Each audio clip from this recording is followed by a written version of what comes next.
जिस आतंकी ने मेरे भाई का कत्ल किया है ना, वो आतंकवादी मोनू मानेसर, अमित शाह जी उस गैंग के मालिक हैं, वही चलाते हैं उस गैंग को, क्योंकि मोनू मानेसर कान में यूं बतला रहे हैं। वही राजस्थान पुलिस, कन्हैया लाल की हत्या की जाती है, राजस्थान पुलिस दुबई जाती है। क्या शर्म नहीं आती? कन्हैया लाल है, ये नासिर और जुनैद खान है। इमरान प्रतापगढ़ी गांव के अंदर आए थे लेकिन धरने में शामिल नहीं हुए क्योंकि उनकी सरकार है राजस्थान के अंदर। कन्हैया की हत्या हुई, हम लोग प्रोटेस्ट में निकले। हत्यारा हत्यारा होता है, कन्हैया के दोषियों को फांसी दो। बात नासिर और जुनैद की आती है तो ये भड़वागिरी करते हैं। पत्रकार महोदय गए, उनसे कहा गया क्या नाम है, उसने कहा जी मुबारक, आप यहाँ से निकल जाइए वरना नासिर और जुनैद की तरह हत्या कराना चाहते हो हथीन की मंडी के अंदर तो यही रुक जाइए। प्रधानमंत्री नरेंद्र मोदी जी अमित शाह जी से या नासिर के बारे में एक मरतबा कहीं ट्विटर नहीं करते। राहुल गांधी जी एक मरतबा कहीं ट्विटर पे ये नहीं लिखते कि नासिर और जुनैद की हत्या। कैलाश गहलोत जी पूरी भाजी खा के गया अलवर में। इससे बड़ी बेहयाई की बात क्या करोगे आप? एक मुख्यमंत्री होकर नाइंसाफी कर रहे हो। और जो मोनू मानेसर है, ये आतंकवादी गिरफ्तार करना था, इन लोगों ने गिरफ्तार नहीं किया है क्योंकि इन लोगों ने खुलेआम उनको संरक्षण दे रखा है। जब वो लोग वहाँ से गुजरते हैं, मानेसर से चलते हैं तो जिला मेवात की सीमा वहीं से लग जाती है, बिलासपुर से 5 किलोमीटर उली तरफ से टोल टैक्स पार करके। लेकिन वहाँ से यहाँ ये लोग राजस्थान में आते हैं क्योंकि अब यहाँ 2023 में विधानसभा का चुनाव होने वाला है, फिर हरियाणा में होने वाला है, इसलिए राजस्थान में ये लोग साजिश के तहत घुसे और मेरे भाइयों को उठा के राजस्थान से हरियाणा की जो फिरोजपुर पुलिस है वो कहती है कि जाइए आप लोग इनको ले जाइए और जाके कहीं भी जला दीजिए। पहले दिन से आप प्रोटेस्ट कर रहे हैं, जी। लेकिन राजस्थान पुलिस ने मोनू मानेसर को क्लीन चिट दे दी, जी। उसका नाम ही नहीं है, क्या कहना चाहेंगे उसमें? सर इसी के लिए हम लोग ये प्रोटेस्ट कर रहे हैं। जब बॉडियों को दफनाया गया मैं निराश था, मैं चिल्लाया था, तमाम हिंदुस्तान के लोगों ने देखा होगा क्योंकि मैं मना कर रहा था कि जुनैद को इंसाफ चाहिए, नासिर को इंसाफ चाहिए।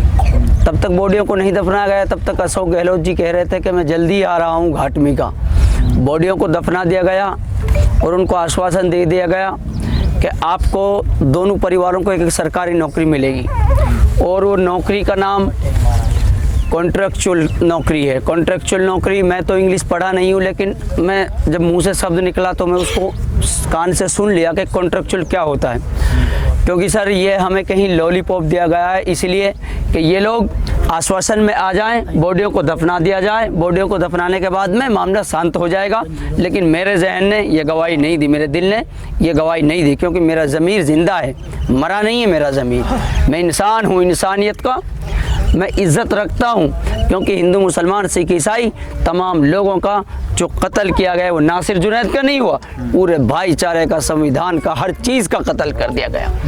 क्योंकि जिस आतंकी ने मेरे भाई का कत्ल किया है ना, वो आतंकवादी मोनू मानेसर, अमित शाह जी है ना, अमित शाह जी उस गैंग के मालिक हैं, हमारे देश के हाँ गृह मंत्री जी उसके मालिक हैं, उस गैंग के, वही चलाते हैं उस गैंग को। क्योंकि मोनू मानेसर कान में यूं बतला रहे हैं। उसका एक रिकॉर्डिंग और लीक हो रहा है, आप लोग सुन लीजिए।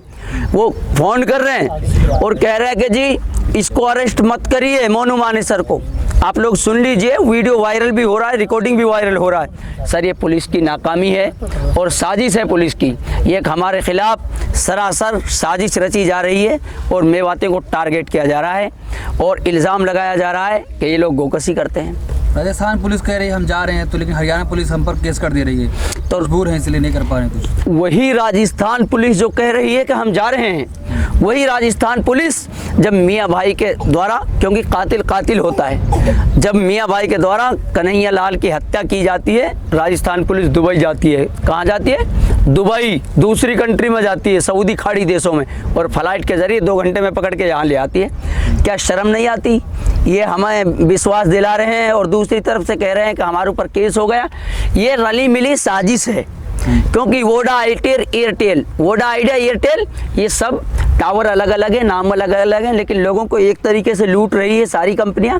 ऐसे ही लोगों की साजिश है। वरुण सिंगला जी खुलेआम दहशतगर्दी को अंजाम दिलवा रहे हैं और दे रहे हैं। तो जो मुख्यमंत्री आपके अशोक गहलोत मिलने नहीं आते हैं, नहीं आए, कन्हैया लाल के परिवार के घर जाते हैं, आपके घर नहीं आते हैं। वहाँ तो धरने पे बैठ जाते हैं ना, क्योंकि वो कन्हैया लाल है, ये नासिर और जुनैद खान हैं, ये नासिर और जुनैद खान हैं और ये मेवात के रहने वाले हैं। कल अशोक गहलोत जी पूरी भाजी खा के गया अलवर में। अरे शर्म आनी चाहिए श्रीमान जी आपको। इससे बड़ी बेहयाई की बात क्या करोगे आप? एक मुख्यमंत्री होकर नाइंसाफी कर रहे हो और फिर ये कह रहे हो कि क्या मुआवजा बढ़ाने से आपके भाई जिंदे हो जाएंगे। तो मैं उससे पूछना चाहता हूं गहलोत जी, क्या कन्हैया लाल के साथ में जो आपने वादा किया, इंसाफ दिया? अगर हम उस इंसाफ को मांगे, क्या हम गलत कह रहे हैं? इसमें आपकी बेशर्मी नहीं है? गहलोत जी, ये दिन आपको देखने पड़ेंगे, क्योंकि आप भाईचारे का कत्ल कर रहे हो और जो लोकल यहाँ का दबाव चल रहा है सर, वो इतना प्रेशर है कि मैं बयान नहीं कर सकता। अच्छा, जिस तरीके से 4 महीने से लगातार मोहब्बत की दुकान खोलने की बात हो रही है, जी क्या जी, उस मोहब्बत की दुकान में नासिर और जुनैद का घर नहीं आता है? नहीं, इनका घर नहीं, इनका घर नहीं है सर। इनका घर तो अफगानिस्तान में आता है। नासिर और जुनैद का जो घर है वो अफगानिस्तान में आता है। वो वहाँ आता है, कुवैत में, इराक में आता है, सीरिया में आता है, फ़लस्तीन में आता है, लेबनान में आता है। क्योंकि नासिर और जुनैद इस देश के नागरिक नहीं, इस सरकार के हिसाब से कन्हैया लाल इस देश का नागरिक है। और प्रधानमंत्री नरेंद्र मोदी जी अमित शाह जी से ये नासिर के बारे में एक मरतबा कहीं ट्विटर नहीं करते। राहुल गांधी जी एक मरतबा कहीं ट्विटर पे ये नहीं लिखते कि नासिर और जुनैद की हत्या हुई और निर्मम तरीके से हुई। अगर कन्हैया की हत्या होती तो गहलोत जी धरने पर बैठ जाते हैं। इसी मेवात में जब राहुल गांधी की जुम्मन जोड़ो यात्रा निकली थी, कौन सी यात्रा? जुम्मन जोड़ो यात्रा निकली थी। जो गुलाम है ना, वो सारे के सारे गुलाम इसी मेवात में सबसे ज्यादा गुलाम पीछे लगे थे राहुल गांधी के। राहुल गांधी को इतनी बड़ी यात्रा कहीं नहीं मिली होगी जितनी मेवात में मिली। ये मेवात भाईचारे की मिसाल है। यहाँ हमारे गांव की 5 गांवों की पंचायत लगती है और यहाँ एक बढ़िया का घर है खंडेलवाल का, उसको हमने 5 मरतबा 25 साल से सरपंची करता रहा। इससे बड़ी की मिसाल क्या लोगे? खुलेआम आतंकवादियों का समर्थन हो रहा है। हतीन में पंचायत हुई, कल एक पत्रकार महोदय गए, उनसे कहा गया क्या नाम है, उसने कहा जी मुबारक। तो उससे कहा गया कि आप टीका लगाइए। उस पत्रकार ने कहा कि मैं टीका नहीं लगाऊंगा। तो उससे कहा कि अपनी आईडी दिखाइए। फिर उसने कहा कि जी आईडी देखने का क्या मकसद है? मुझे वो जानते हैं, वहाँ बाबा जी जो बैठे थे वो जानते हैं। तो उन्होंने कहा नहीं, आप यहाँ से निकल जाइए, वरना नासिर और जुनैद की तरह हत्या कराना चाहते हो हतीन की मंडी के अंदर तो यही रुक जाइए। वो पत्रकार चुपचाप आ गया। क्या ये आतंकवाद को बढ़ावा देना नहीं है? ये लोग मेवात के बीच में रहते हैं, याद रखना। ये लोग मेवात के बीच में रहते हैं और हम इनसे कुछ भी नहीं कहते। हम खुद इनको भाईचारे का कॉल देते हैं। कन्हैया की हत्या हुई, हम लोग प्रोटेस्ट में निकले, हत्यारा होता है, कन्हैया के दोषियों को फांसी दो। लेकिन आज जब बात नासिर और जुनैद की आती है तो ये भड़वागिरी करते हैं और ये कहते हैं, यहाँ कल फिरोजपुर जिरका के अंदर श्रीकांत और दूसरा एक रिंकू सैनी, इनके परिवारों को ये पैसे की मदद कर रहे हैं, पैसे की मदद। और फिरोजपुर थाना ने जिस तरीके से मेरे भाइयों की बॉडी को लेने से मना कर दिया कि आप ले जाइए, क्या ये पुलिस का फर्ज नहीं बनता? जो मुलजिम किसी को मार के लाए, अधमरा करके लाए, उसको थाने में बिठा लेना चाहिए था। क्या वो मुलजिम नहीं था मोनू माने सर? ये पहली घटना नहीं है, आप लोग कई सारी फोटो लगाए हैं, लगातार तमाम घटनाएं यहीं से घटी हैं। तो ऐसे समय में क्या कहना चाहेंगे प्रधानमंत्री से और अपने मुख्यमंत्री से आप? मैं तो प्रधानमंत्री जी से यही कहना चाहूँगा कि श्रीमान जी या तो इंसाफ कर दीजिए। हाँ, प्रधानमंत्री जी जो भेदभाव कर रहे हैं हमारे साथ में खुलेआम, 2014 से अब तक जितनी लीचिंग हुई है, तबरेज़ की लीचिंग हुई, हाफिज जुनैद की ट्रेन में हुई, अभी 2 महीना पहले एक बर्तन व्यापारी की हत्या कर दी जाती है सहारनपुर और मेरठ के बीच में।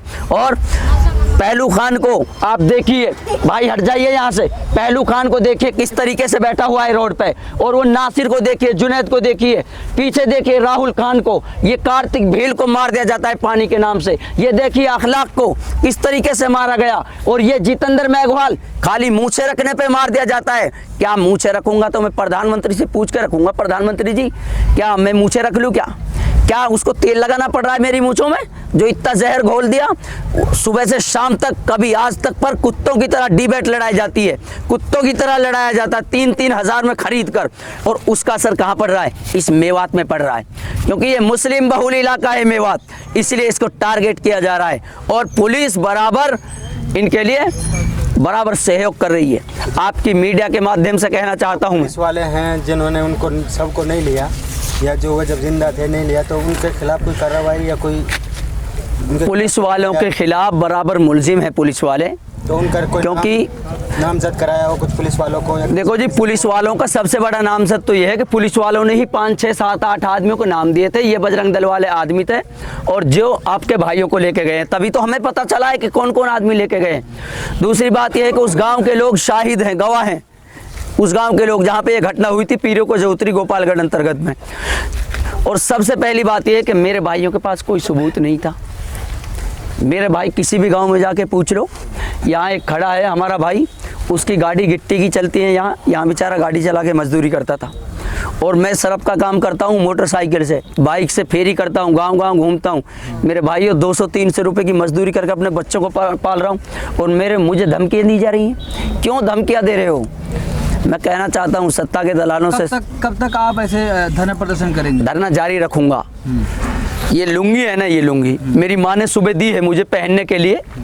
ये लुंगी है ना, ये कफन में तब्दील हो सकती है। अगर मेरी जान चली गई तो इस लुंगी का कफन तो बन सकता है, लेकिन ये नहीं कि मोहम्मद जाबिर यहाँ से उठ जाए बिना इंसाफ लिए। ये नहीं हो सकता, क्योंकि मैं उस दादे की औलाद हूँ जिन्होंने अंग्रेज़ों से लाठी के बल पे लड़ाई लड़ी, क्योंकि फिर अंग्रेज़ आ गए, उनसे लड़ाई लड़ी, और फिर हम लोगों ने रायसेन को खाली करा के अंग्रेज़ों को बमूल पे चढ़ा दिया कि हमारे देश को छोड़ जाइए मेहरबानी करके। तो मुख्यमंत्री अशोक गहलोत कह रहे हैं कि पैसा दे दिए, मुआवजा दे दिए, अब इंसाफ मिल रहा है, धीरे धीरे टाइम लगेगा।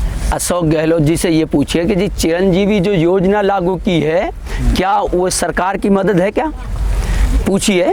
चिरंजीवी जो योजना है ना सर, उसमें किसी की भी डेथ हो जाती है, किसी की भी, तो उस योजना के अंतर्गत जो योजना दी गई है उसको कोई भी निकलवा सकता है, परिजन, चिरंजीवी योजना को।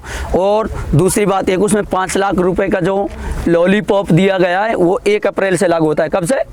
1 अप्रैल से लागू होता है। मेरे भाइयों की डेट कब हुई? 15 तारीख में रात में। तो 1 अप्रैल में जब वो डेट दी गई है, तो आप ये बताइए 5 लाख रुपए निकल सकते हैं क्या? वो तो अप्रैल में लागू होंगे, और डेट कब हुई है? 15 फरवरी में। तो आप सोचिए 1.5 महीने बाद जो स्कीम लागू होगी वो खाते में आएगी क्या? नहीं आ सकती ना। तो फिर चिरंजीवी क्यों? जबकि कन्हैया लाल परिवार को 1 करोड़ दिया जाता था, यहाँ चिरंजीवी योजना क्यों आ रही है? ठीक है, क्योंकि जो चिरंजीवी योजना है इसको कोई भी ले सकता है, हर आदमी ले सकता है चिरंजीवी योजना को। आप लोग तमाम तरह की तख्तियाँ लिए हैं, मोनू मानेसर को गिरफ्तार करो और हमें न्याय चाहिए, तो लगातार प्रोटेस्ट भी आपका पहले दिन से चल रहा है, तो क्या लग रहा है इंसाफ मिलेगा? चल बैठ जा। अभी तक तो लग नहीं रहा कि इंसाफ मिलेगा, क्योंकि जो ये डेथ हुई थी आज इनको 9 रोज़ हैं, आज यानी 9वां दिन है। अब तक पुलिस की कहीं ना कहीं ढिलाई चल रही है, जो अब तक अरेस्टिंग नहीं हुई है। तो ये जो प्रोटेस्ट है ये तब तक चलता रहेगा जब तक जो आरोपी हैं उनको गिरफ्तार नहीं किया जाएगा। भाई, जिस तरीके से लगातार घटनाएं आपके इलाके में घट रही हैं, कई सारी फोटो यहाँ हमने देखी हैं, तमाम लोग इसी इलाके से ताल्लुक़ रखते हैं, लेकिन घटनाएं रुक नहीं रही हैं, तो क्या चाहते हैं कि क्या ऐसा कुछ होना चाहिए जो घटनाएं रुकें? देखो, पहली की जुनैद और नासिक की घटना कोई पहली घटना नहीं है। 10 से 15 घटना मेवात क्षेत्र में ऑलरेडी हो चुकी हैं, और कहीं न कहीं उसमें लूजपना रहा है।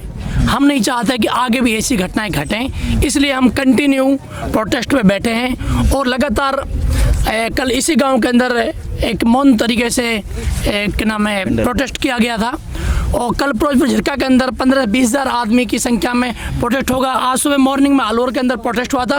कंटिन्यू ये धरना कंटिन्यू रहेगा, लेकिन इसके अलावा जगह जगह छोटे छोटे बड़े बड़े प्रोटेस्ट कंटिन्यू जारी रहेंगे, और जब तक जारी रहेंगे जब तक बिल्कुल जो मोनू मानेसर है, क्योंकि जितनी हत्याकांड इधर हुए हैं उसमें 90% में मोनू मानेसर का नाम है, और जिसको आप लोगों ने देखा कल एक पुलिस ने एक वो जारी किया था कि मोनू मानेसर का नाम नहीं लिस्ट से। तो आपको क्या लगता है इंसाफ मिलेगा? फिर इंसाफ तो लेके रहेंगे, जिसकी आप मांग कर रहे हैं गिरफ्तारी की, उसका नाम हटा दिया जा रहा है। बिल्कुल बिल्कुल, इंसाफ हम लेके रहेंगे, इंसाफ के लिए यहाँ पे बैठे। अगर इंसाफ पे मिल जाता तो मैं बैठते क्यों?